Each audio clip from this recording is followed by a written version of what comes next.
এক গ্রামে ছিল এক ছোট ছেলে, নাম রাজু। রাজু খুব দয়ালু ও কৌতূহলী ছিল। প্রতিদিন সে স্কুলে যাওয়ার পথে একটি জঙ্গলের পাশ দিয়ে যেত। একদিন হঠাৎ সে দেখতে পেল একটি ছোট হরিণ কাঁদছে। তার পা কাঁটায় আটকে গেছে। রাজু ভয় না পেয়ে ধীরে ধীরে কাছে গেল। হরিণটা ভয় পেয়ে একবার পালাতে চাইল, কিন্তু পারল না। রাজু খুব আস্তে করে কাঁটাগুলো সরিয়ে দিল।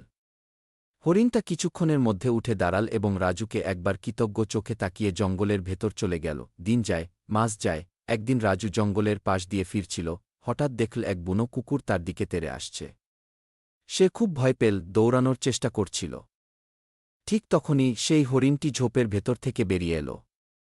হরিণটি কুকুরটিকে ধাওয়া দিল, আর কুকুর পালিয়ে গেল। রাজু বিস্ময়ে তাকিয়ে রইল।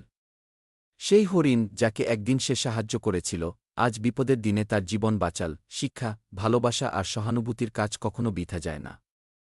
একদিন না একদিন তা ফিরে আসে, কখনো আশ্চর্যজনকভাবে।